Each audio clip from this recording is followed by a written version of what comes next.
Good evening, everybody, and welcome to the Quarantine-ish Book Talks. I am Judith Rosenbaum of the Jewish Women's Archive. I'm so excited to be here with you tonight and to be with our featured guest, Maira Kalman. If you are new to JWA and to our Quarantine Book Talks, thank you for joining us. If you've been with us for many months, what seems like almost years at this point, or if you've participated in our online history courses, welcome back. We're so glad to have you here. I want to thank the National Endowment for the Humanities for supporting our online programming and jewishLIVE for their partnership. For those of you who are new to JWA, we are a digital archive that helps expand the Jewish narrative by documenting and sharing Jewish women's stories. We dig into the past as a framework for understanding the issues that are important today. And the Quarantine-ish Book Talks are just one aspect of our work, and I hope you'll check out jwa.org to explore the many projects and resources that we offer. A quick moment of logistics.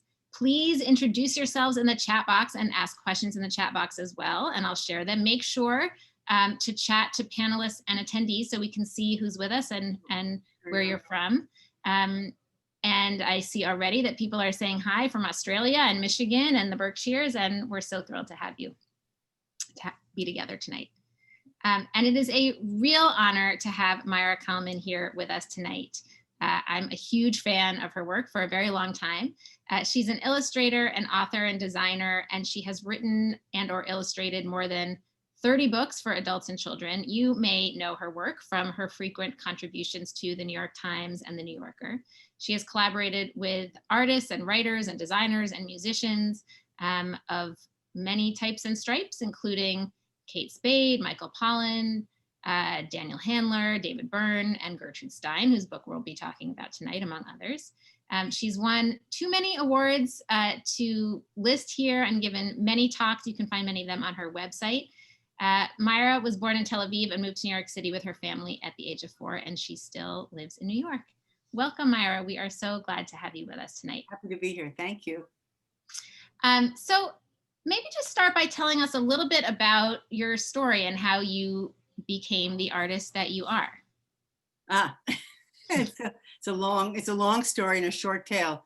I've spoken about this so often, but I knew that I wanted to be a writer when I was a young child. I read Pippi Longstocking and I thought, this makes sense to me to tell stories. And I like the character, obviously, a brave and independent child with no parents, but nothing personal. So I was a writer, through high school, and then I decided that my writing was wretched and there were too many words to try to choose from. And my sister was an artist and I looked over at her and I thought, well, she's having a lot of fun. So I started drawing, and it was in a kind of Saul Steinberg world, kind of cartoon with text. I never wanted to leave the narrative. And so I became an illustrator, and then I combined them in children's books and then worked for adults and for children. So it was a very simple, and I look at it now and I go, that was very simple but a zigzaggy, simple life. Yeah, it's much easier to make sense of things when you're looking back. It doesn't always feel that way in the moment. Right. Well, it's inexplicable also, like, how did that happen? But it did, so good. All right. Well, it's good when there seems to be some kind of organic structure, even if it's one that you couldn't necessarily have imagined in the moment. Right. So you shared a few images with me, including one by your mother. Do you want to tell us a little bit? I'm going to share my screen so that you all can see what I have up. So we'll all see it. Oh, great. So this is a map that my mother made of the United States. I was doing a project for the New York Times about American history and asking people to draw a map of the United States. Sit down quickly and just do it. You don't really have to think very hard.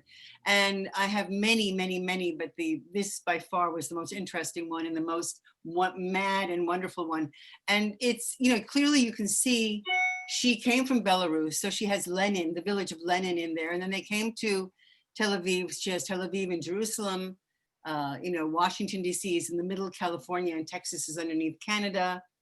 Alaska and New Hampshire are on the West Coast. Hawaii is on the East Coast. And sorry, the rest unknown, thank you, through the center. So I have a huge copy of this on my wall because, it really is a perfect example of how I've lived my life, which is like not, hopefully, not trying to get it right, but just trying to get it the way that I really feel it. And it's a completely different thing. So there's a lot of not knowing going on in this. And I realize how much fun it is not to know stuff, and how fantastic it is to just learn and be curious, but to also have a great sense of wonder.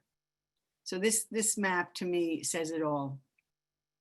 I love the sense of humor there too. When I saw this picture, I thought, oh, this makes sense that this would be your mom.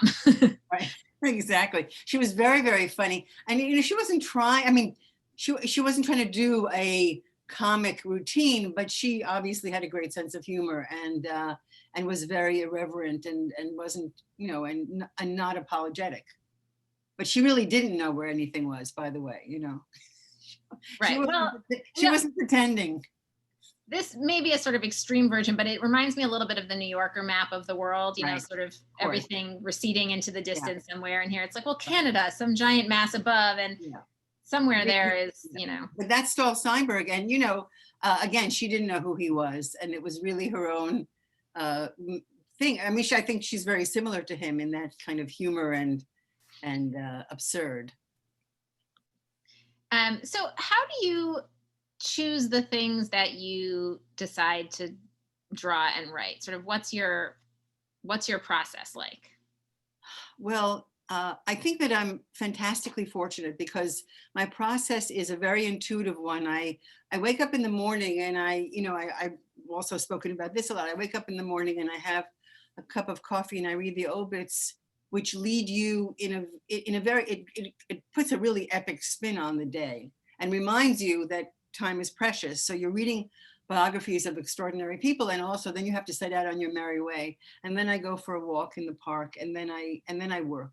But there really is a lot of wandering and being surprised. And I often say that if I had no material at all to write about, whatever I saw on my walk would provide me with it.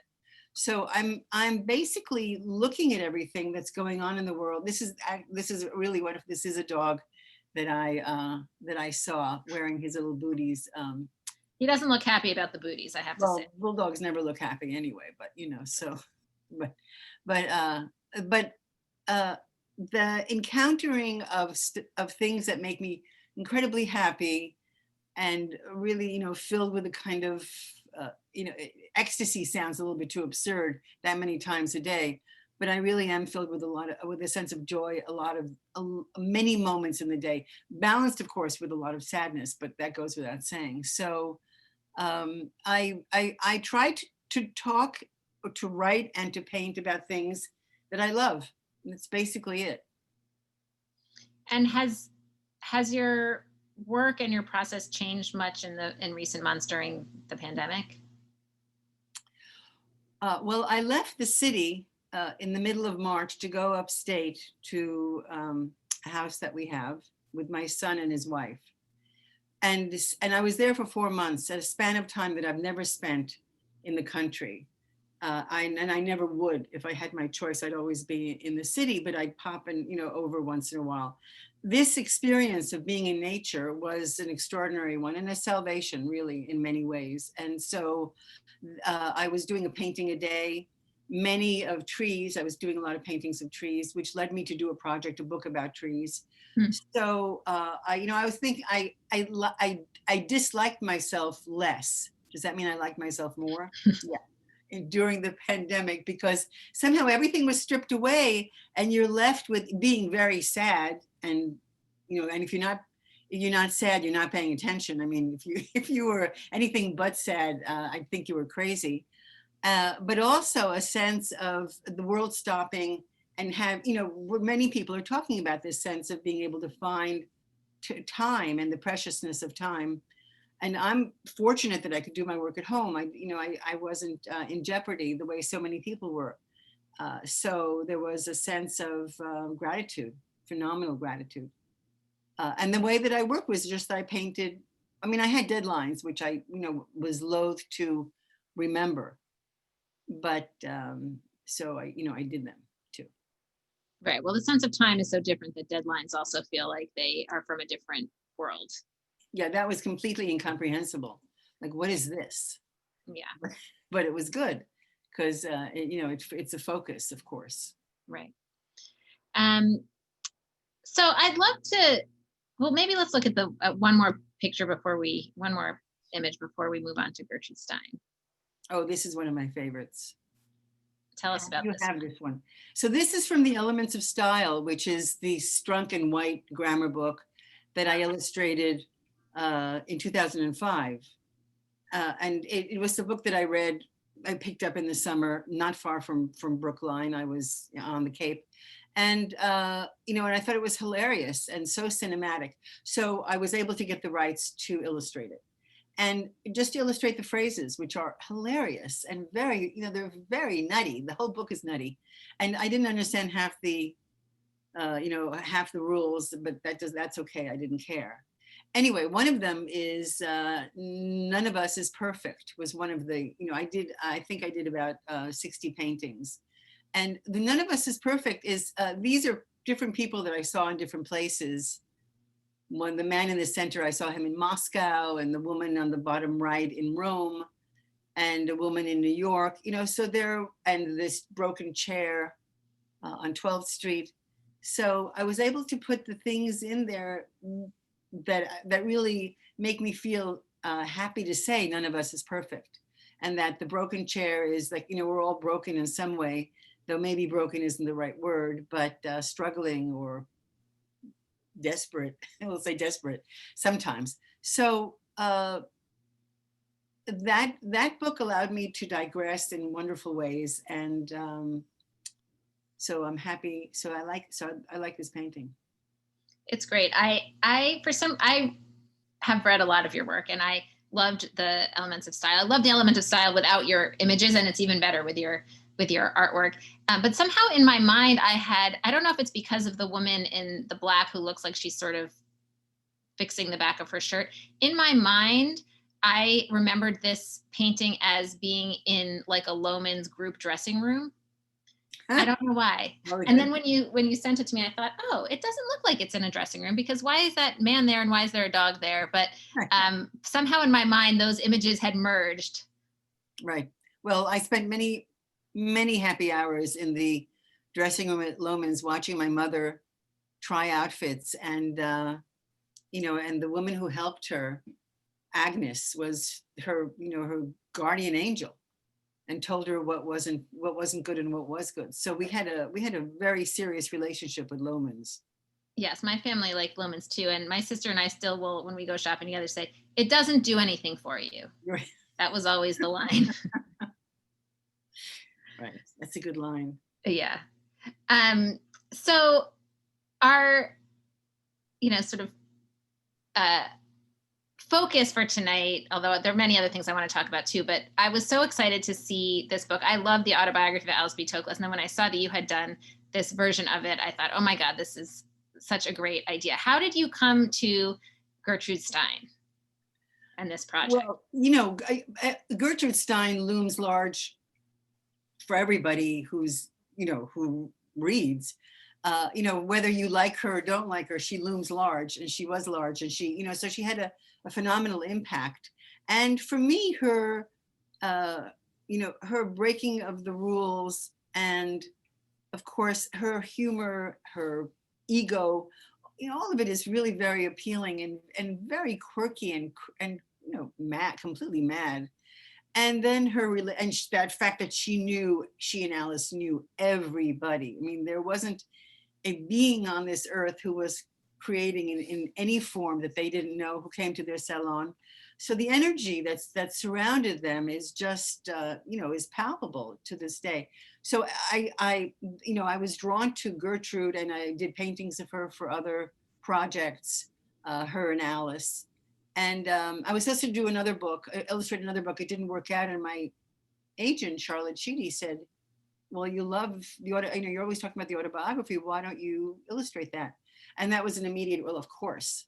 So it was an incredible project to work on, and fabulous to be in that era, which I feel is my era, though maybe not.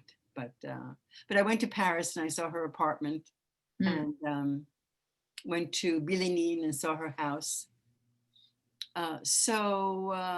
Went to the patisserie where she had her pastries and was wondering whether she should buy that Cezanne or that Cezanne.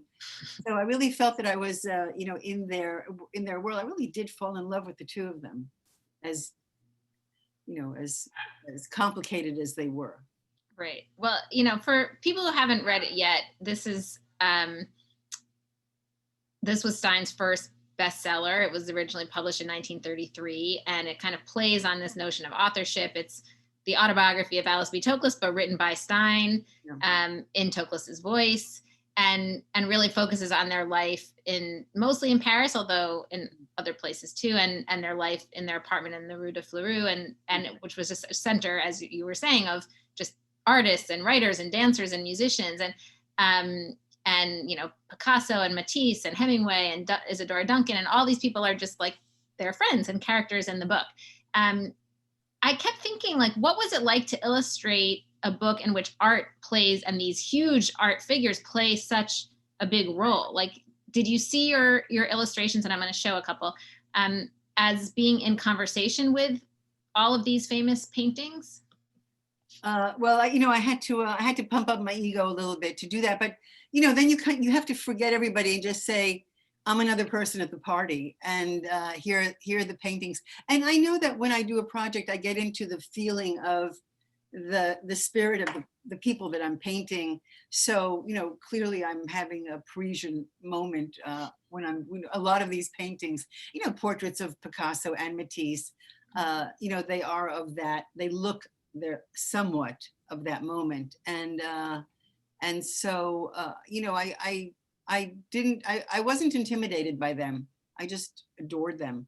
And I had a wealth of photographic reference that was just extraordinary, this treasure trove of images. And so it was just a matter of, just painting all the time. One of the things that you wrote in the afterword, which I really just loved, was don't be deceived by Alice always in the background. Nothing would have happened without Alice. And then you ask, who holds the pen? Who has the ideas? And I felt like that was such a great way to get at that, one of those central questions in the book about kind of whose story is this and who is at the center, and the kind of rethinking their relationship, and rethinking also along with that, sort of some of the ways that women's stories often fall in the background. I mean, obviously in this case, we're talking about two women, but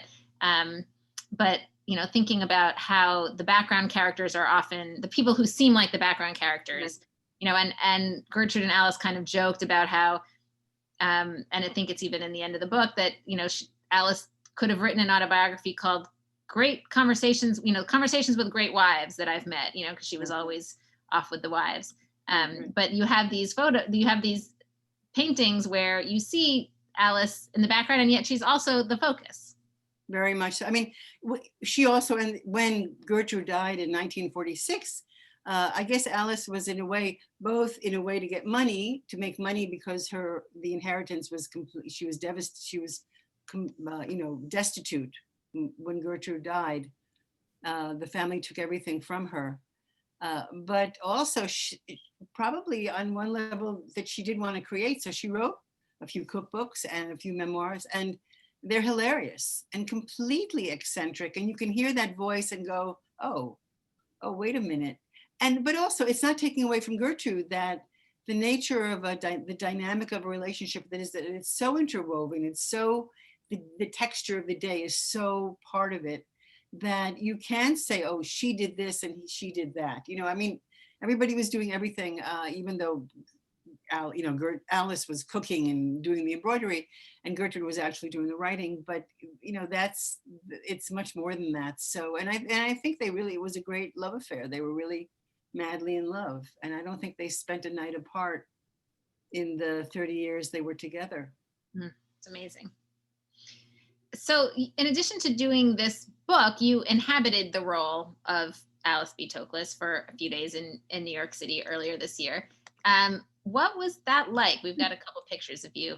Oh my God, that was so great. Now now I see us over the picture on the right. I don't know whether that's how people are seeing it in the real world, the people who are watching this, I but don't know. Someone can tell us who is in the I audience. don't know whether it's, I don't Did know. I move it now? Somebody can write to you and say, no, it's still behind us. But at any rate, I decided that for the publication of the book that we would do a small movie, and we is my son and I. My son is a filmmaker and a curator and a writer, and he does many things also.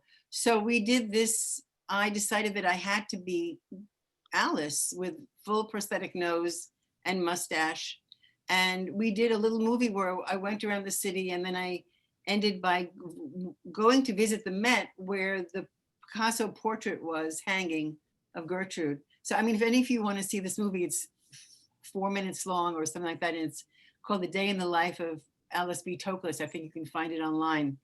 And I thought, what? I think it's on your site. People can even find it. Oh, it's on my site. Right, great. So I thought that I needed to embody her. And I thought, why can't I should have been that way tonight. I should have had full makeup, but it took 4 hours to do that makeup with a real makeup artist. And he had to use 2 noses, not one. He could, or to cover my nose. So anyway, I thought that I felt a real kinship, without the mustache, but I felt a real kinship. Well, yes, she pulled off the mustache pretty well. So amazing. Yeah, people wrote that after a while you kind of didn't notice it anymore, I guess it's sort of like Frida Kahlo's unibrow. Right. I think she part of the presence. Right. And you surpassed the presence in some way. Right. But also the hats. I think she was kind of known for some of her. Yeah, she wore very eccentric hats. I mean, they wore Berman. They were really dressed very, very well. And in their dowdy way, they were very well dressed. And so did people I guess New York being what it is, walking around dressed as Alice B. Toklas might not even be noticed. Nothing. That's a little. After the Met, we went to the hot dog stand in front. I mean, I had 4 pounds of makeup on my face, but what else is new in New York? If you're going to be that way, then come to New York. So no, it wasn't noted at all. And I was dancing down Fifth Avenue and nothing. Was that disappointing or freeing? No, it was very nice. It was very tender. The whole thing was tender. So we had one comment here, and this was one of my questions as well. Claudine asked a question comment about her feelings about Gertrude Stein changing after reading, about her potential role as a collaborator during the war. Stein and Toklas stayed in France and were sort of, it seems, protected probably by Stein's translator, who was part of the Vichy government. Right. I did that. Bernard Fay.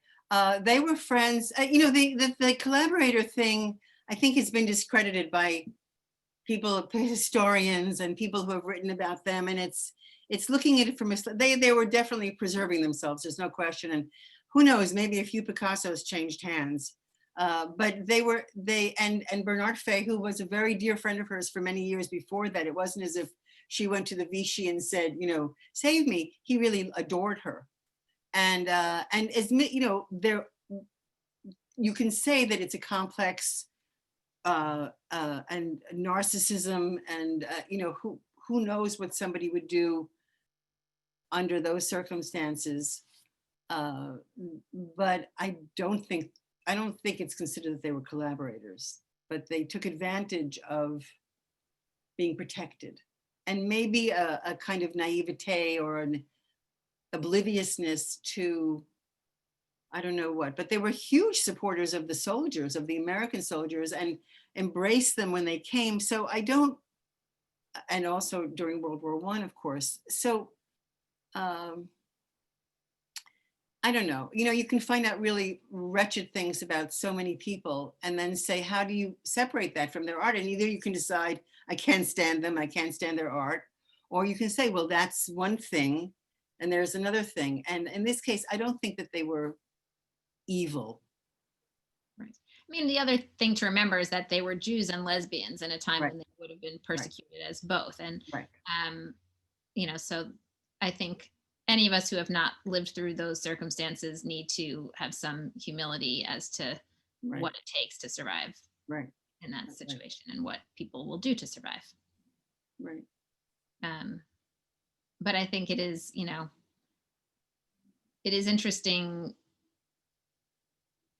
It is interesting to, sort of think about the ways that people tell, which pieces of the story get told in which ways at different times, I think.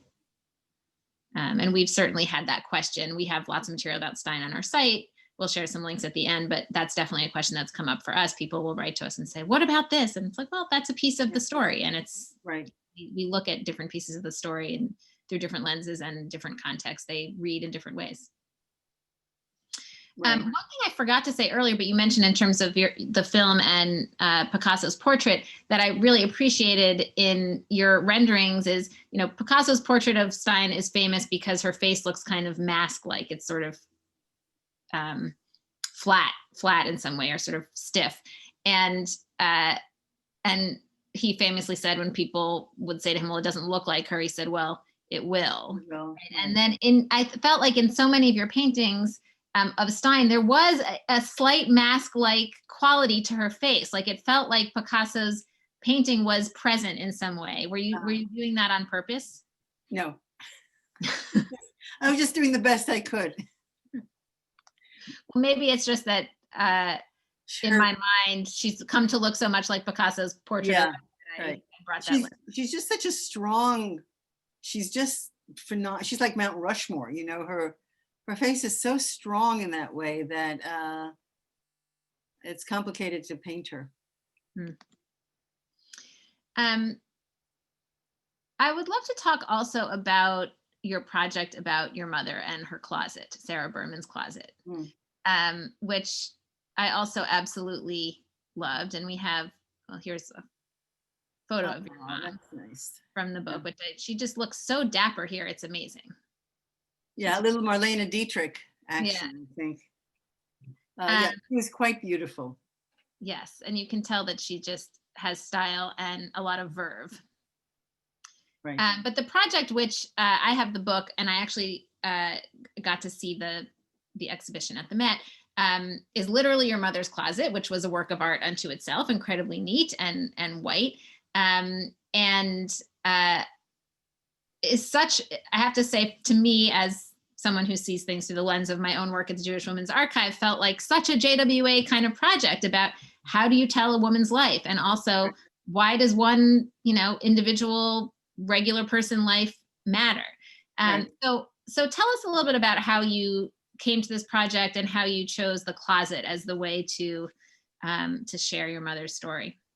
Well, my mother, when my mother and my father were married for 38 years, when my mother left him after 38 years of an unhappy marriage. But, patriarchal times, she didn't have her own money, all of those things that affected marriages that maybe would have ended sooner in a different era.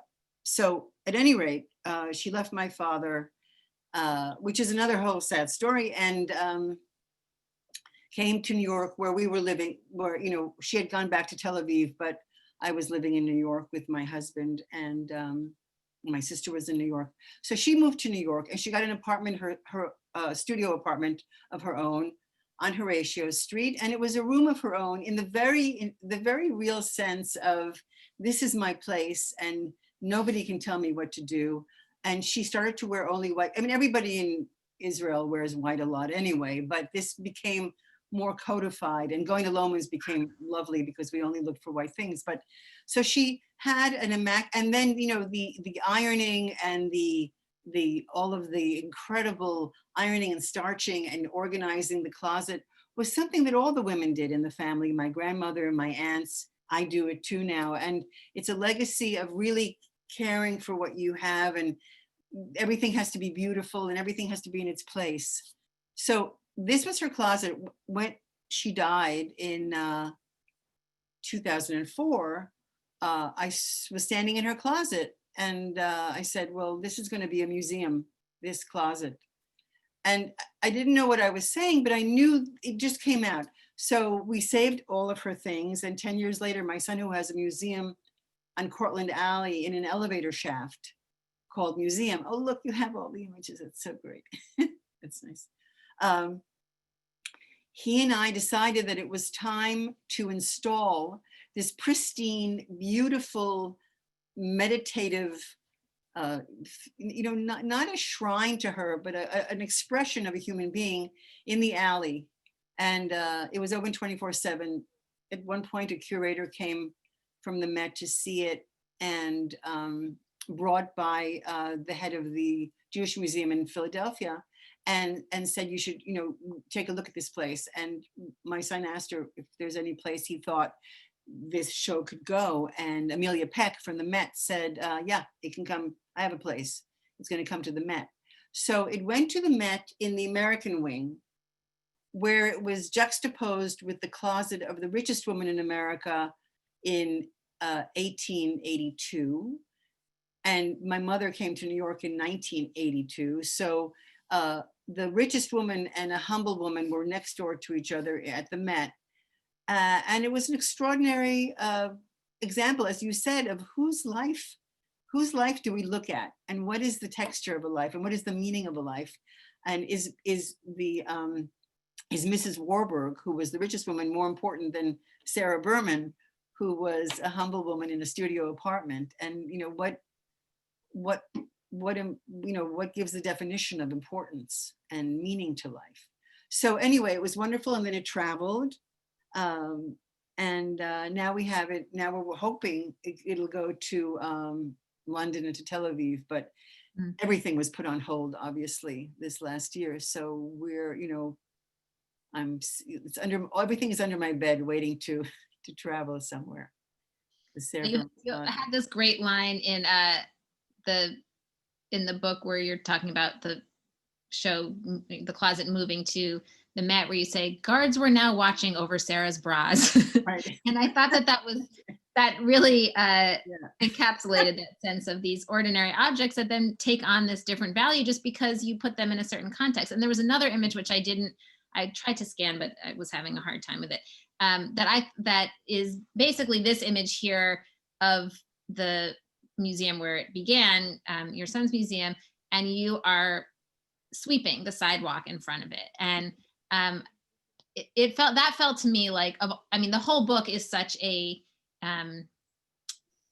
such a gift and honor to your mom. But to me, that felt like the most beautiful image of that, of just, not only have you taken this piece of your mother and kind of lifted it up to show that even the most, kind of mundane piece of a woman's life can share so much about the beauty of how we live, but also just to take such care to be brushing the trash from the street away from it, and be taking care of the space for her so that it honored her further. That's one of the things about, I not necessarily from her, but just a sense of, you look around you, and we went to visit the village in Belarus where my mother's family came from, and there's hardly anything there. It was the trip of what isn't there anymore, but what is there looks like it's 100 years ago easily, it's you can hold it, and you can take care of it. So now I'm cleaning trash around my neighborhood in the village, no, I'm not sweeping. I have a grabber and a trash can. But I think that there is a sense of, the smaller you think and the more intimate you think, the more universal it will be, and the more pleasure. Of course, thinking small gives you so much pleasure, and the smallest things give you the most pleasure. There's no question about it. So, and I love to sweep, so it was a win-win for everybody. Well, it was a beautiful tribute to your mother. And there was one, oh, I didn't put it in here. There was one other piece also in that book where you, not only are you showing the items that are in the exhibit and in the closet, but you talk about sort of how when she left your father and came back to New York, she kind of boiled her life down to its essence and taking joy out of these very small things like, Right. you know, Buying a lemon or mailing a letter. And, you know, it's an incredible parallel for the year that we've just been through and are continuing to go through, because if you can't, many things were taken away from many people, and you're left with very small things and very, you know, all those details. So if you, it behooves you to enjoy those actions during the day, like mailing a letter or buying a lemon, or I don't know what else, or sweeping the sidewalk. Right. Or even just how much our world has shrunk down, that we notice the little things. This year, for the first time, I just felt like I was watching the leaves unfurl in real time, because all I was doing to get outside was walking around. And that's incredible. What a great thing. Yeah, it is a crazy thing. But there, yes, it's one of the gifts, but at what cost? So to go from the very, very small to the very, very large, and I'm sure you can all hear my dog barking in the background. She has something to say about this. One of your other projects, which I really loved, was, and you referenced it earlier, was your kind of exploration of American democracy, and in the pursuit of happiness, which you began, I think, right soon after Obama came into office. Tell us a little bit about that project and what it was like to, you know, delve into such a huge topic like American democracy. Well, I had done a year for the Times about my own life called The Principles of Uncertainty, which was just things that I was thinking about every month. And then when they wanted another, they said, let's do another year. I said, I'd like to do something that I really don't know anything about. And it was when Obama had just been elected. So they said, why don't you do American history and democracy? And it was an incredible exploration. And I got to meet Ruth Bader Ginsburg and spend a little bit of time with her in her offices. So, but I went to an army base, and I went to, you know, Monticello, and did a piece about Jefferson and a piece about Washington and Lincoln. And of course, actually now, who knows, you know, what the perspective would be now. But at that point, it was, for me, it was an incredible lesson in these people who founded this country were geniuses with tragic, you know, it's the same, it's not the same thing as Gertrude and Alice, but you could say, look at what geniuses they are, and look at how tragic and horrifying many of the things that they did were. So, you know, you have to say, how do you make sense of all of this? And but it was an extraordinary year, and I was very, very happy to do it and have access to things that I like, meeting with Bader Ginsburg, that I would never have had before. So, you know, as everything, completely mixed with but many glorious parts to it. And did you kind of revisit it in the last 4 years, or was it something that you sort of left back in the the last 4 years? I've been hiding under the last 4 years. I've been hiding under the blanket. You know, I before Biden was elected, you know, before the election, Francoise Mouly from the New Yorker wrote to people and wrote to the people who do covers and said, oh, any ideas for the next week? And the only idea, well, we didn't know who was going to win. And the only idea I had was a person in bed peeking out of a blanket, you know, with a terrified look on their face. And I said, that's been me for 4 years. I mean, you know, I've been working and doing stuff, which is nice to say. And, but basically the, you know, the horror of it has been overwhelming. So you know, I didn't even want to read the paper. I never look at the news ever, because that's just a recipe for, you know, disaster. Never sleeping again. Yes. Yeah. We've had a couple questions about your work itself. So Emily asked, sort of, how big are your paintings when you're making these what do they look like in real life? Well, I paint gouache on paper, and they're a little bit bigger than the books. I paint, but still on sheets of very thick paper with thick gouache, and they're a little bit bigger than as I say, than the book page size. Mm-hmm. But not sort of gigantic. No, I like working on a table, something that I can control. Mm-hmm. And Tamara is asking whether you sell prints. She says she has a bunch of your books, but would love to have something hanging on her wall. Well, lovely of you to ask. Yes, I have a gallerist who I've been with for many years who sells original art and prints, and it's Julie Saul Projects in New York City. She's on my website. My website is Maira Kalman. Where's my website? Yes, MyraKalman.com. Thank you. And here we'll post it again. If anybody wants to see, see the actual art, she's the person to get in touch with. Great, thank you. And people should keep putting their questions in as you have them, please, and I'm happy to ask them. I put up this RBG piece from The Pursuit of Happiness because I'm feeling RBG a lot these days. And I also loved your line, "Move over, Jane Austen as my imaginary best friend," because I think that is probably how many of us felt about RBG. But I also really loved your piece on Eleanor Roosevelt. Right. And your question, where does courage come from? And again, we have here a quirky woman and her amazing hat. But you at the bottom wrote, and I call my aunt in Israel, she's 92, and I ask her, what is the most important thing? And she answers, self-confidence.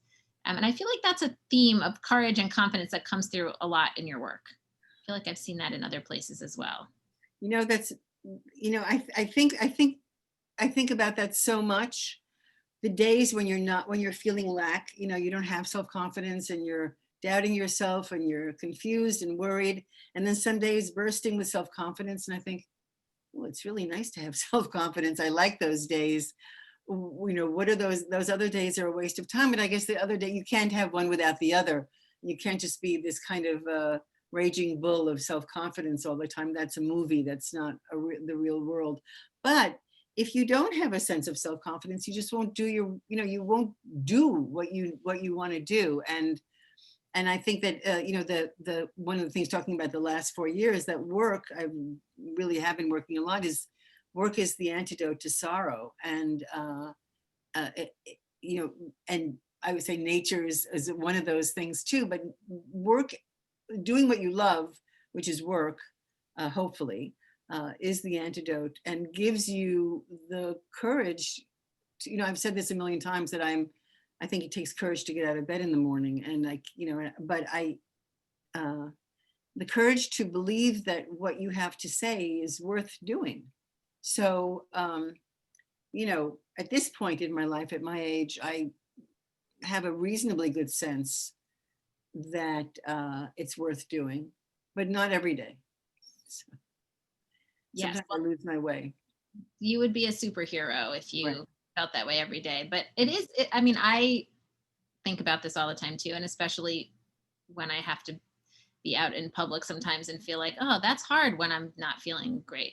Right. But for me, and I think that's part of why I really resonated with this particular painting, so much of the way that I'm able to draw that courage and confidence is actually from looking at figures like RBG or Eleanor Roosevelt. And I'm very lucky that my work is actually doing that, is like living among these features, these figures, and kind of immersing myself in their stories, and that becomes a resource for the courage and confidence that might not be always there as an internal resource, but I can find it in the women that I get to spend time with, both in real life and as historical presences.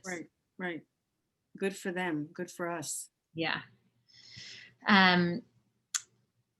So let's talk a little bit about your most recent project, which is a collaboration with David Byrne, the musician, American Utopia, which I believe was a Broadway performance last year, right, in 2019, and now is actually a film that you can stream.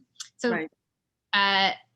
tell us what we're looking at here and tell us about a little bit Right. of the book. So David and I have known each other for, I don't know, 35 years. And my first children's book was with him for lyrics from a song that he wrote called Stay Up Late from an album called Little Creatures in 1985. And so, we've known each other and lived across the street, and our kids are similar age. So, and now we're grandparents. So that's, we say that quietly, but I'm not saying it that quietly. Anyway, his show, American Utopia, was this phenomenal concert on Broadway. And it was supposed to come back, but, it did not come back, but it was 2019. And so he called me up and said, why don't you do the drop curtain? Would you do the drop curtain for the show? And it's where people are gathering and they're looking, they're starting to get the feeling of the show. This is the preamble before the curtain goes up and the fantastic music starts. So, first he wanted a map and I thought that was too literal. So we had some back and forth. And then it was really just a sense of that we both are not cynical. We're both reasonably not stupid, but optimistic. We wake up some mornings and know things are wretched in many ways, but there are also wonderful things going on. So I think that this painting, this curtain, exemplified a sense of, look at this amazing world around you. There's so much incredible stuff going on, and people are dancing and people are singing, and especially through hard times. As Nietzsche said, which you can't believe that he said that, is a day without dancing is a lost day. I think Nietzsche said that. But yes, seriously, that's not the Nietzsche I know. No, it's not the Nietzsche anybody knew. But if he said it, then we should certainly all be dancing all the time. So anyway, that was a wonderful project, which became a book that my son and I did using using the text from the show that David was speaking and the artwork. And again, it's really like a poem and like something that will take you to a place where you're feeling that the askewness of things is that there's goodness going on amongst all the dreck. And so we had a great time working on the book, my son putting it together and David and I. So there it is. And hopefully the show will come back when Broadway comes back. And in the meantime, there is the Spike Lee movie, which I think is HBO. I saw David Byrne earlier I don't remember when it was, but semi-recently, maybe it was last year. I've lost all sense of time. Performed some songs on Saturday Night Live. And I was just thinking of it because looking at him, the figure dancing on the cover here, it was so refreshing. And I was trying to figure out why. And I realized it's because we never see people who aren't like young and, sexy or whatever dancing. You don't see older people move their bodies in public, basically. And I was just like, I feel like I get made fun of all the time by my kids because I'm always dancing and they think I'm like embarrassing. Well, tell them about Nietzsche. So exactly. Well, yes. So I felt like, oh God, the freedom of just like, and he just, David Byrne sort of flings his body around, and it just was like so freeing to see someone do that publicly, unembarrassedly, not trying to look like a TikTok dancer or whatever. Right. And I appreciated that. And I feel like that joy comes through also in the illustrations.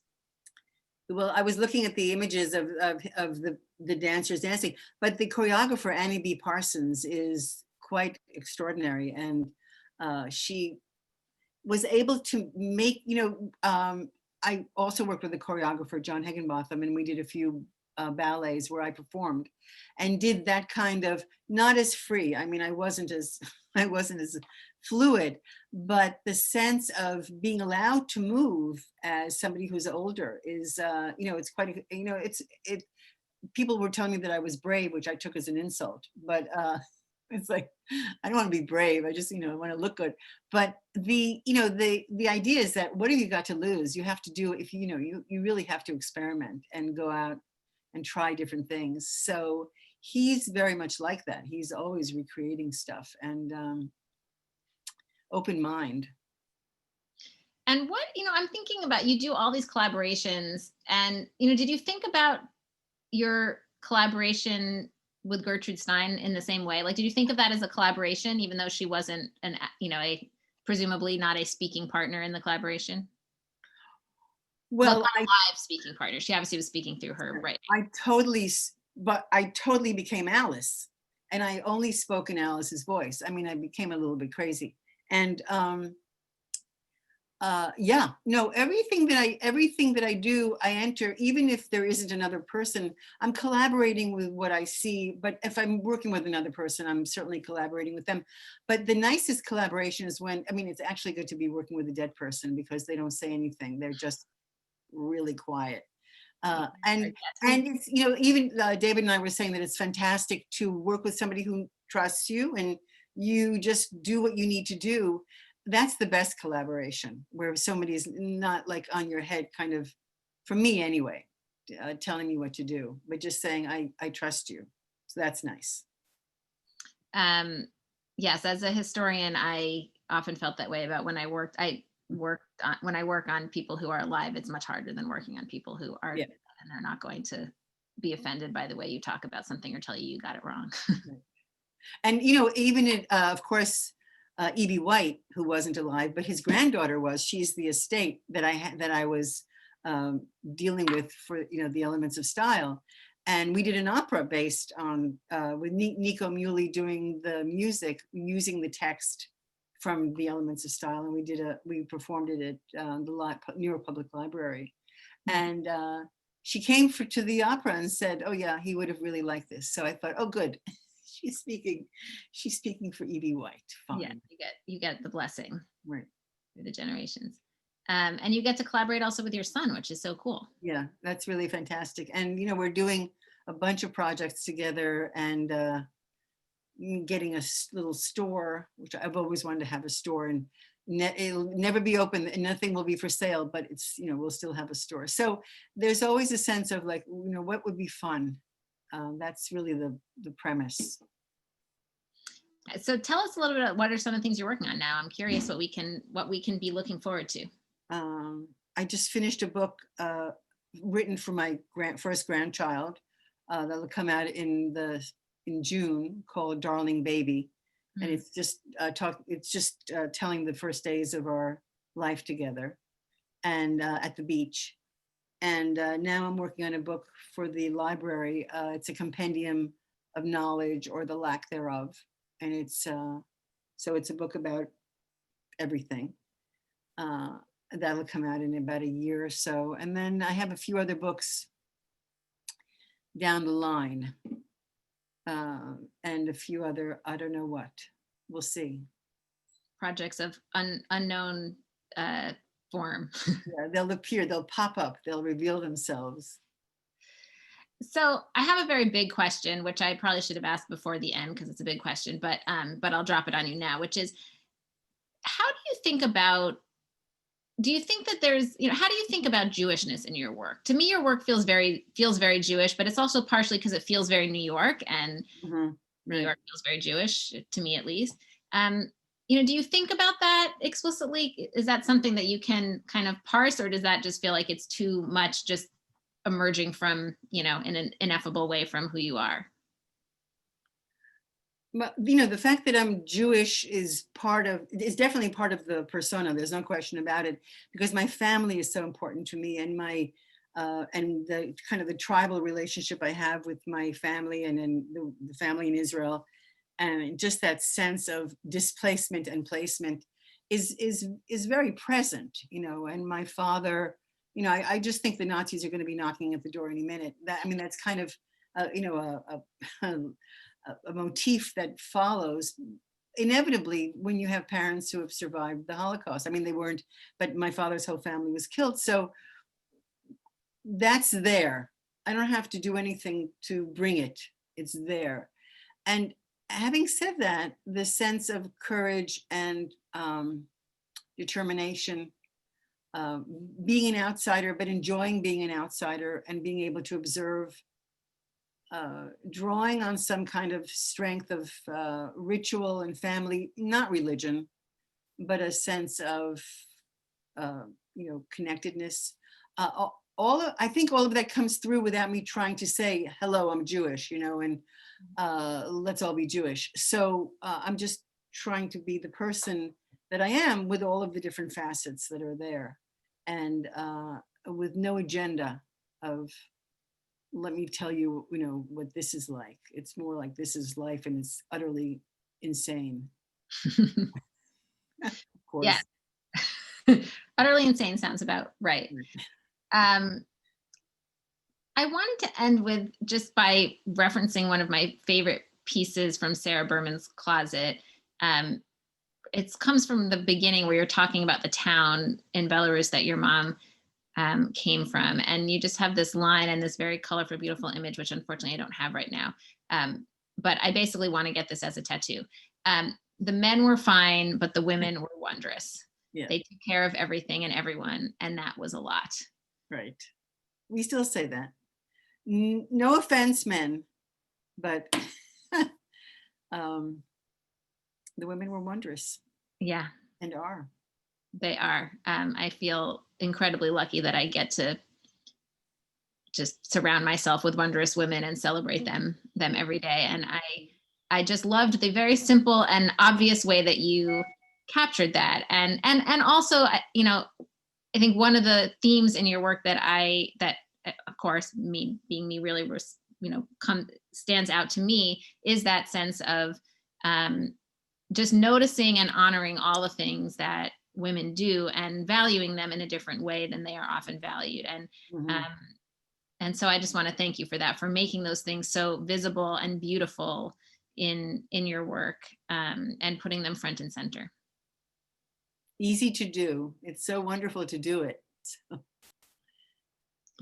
Well, thank you so much, Myra, for being with us tonight and for sharing your beautiful work with us and with the world. And for those of you who have not yet read the autobiography of Alice B. Toklas with Myra's beautiful, beautiful paintings, I urge you to do that because it transforms the book in such an amazing way. And definitely check out all of her other work. And as I said, there's like 30 different things that you can read. So take a look at that, look at her site, and immerse yourself. Thank you all for joining, for your excellent questions.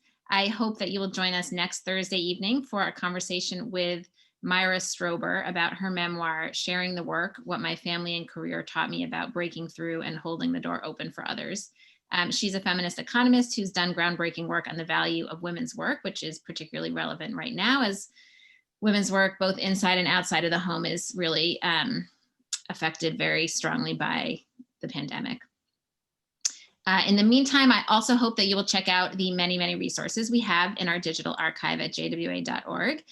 So much material to discover and help you gain insight about the diversity of the Jewish story. If you want to learn more about Gertrude Stein, we have lots of stories of her, from our encyclopedia entry to a few different pieces in This Week in History and other reflections on the site. You might also be interested in checking out our new podcast series on our podcast, Can We Talk? We have a new series on creativity during the pandemic with some wonderful interviews with artists of different stripes. So you could check that out too. And we've put those links into the chat. Thank you all so much. Until next time, be well and have a good night. Thank you very much. Take care. This was wonderful. Thank you. Thank you. Should we leave? I guess so. Have a good night. Thanks so much. Thanks.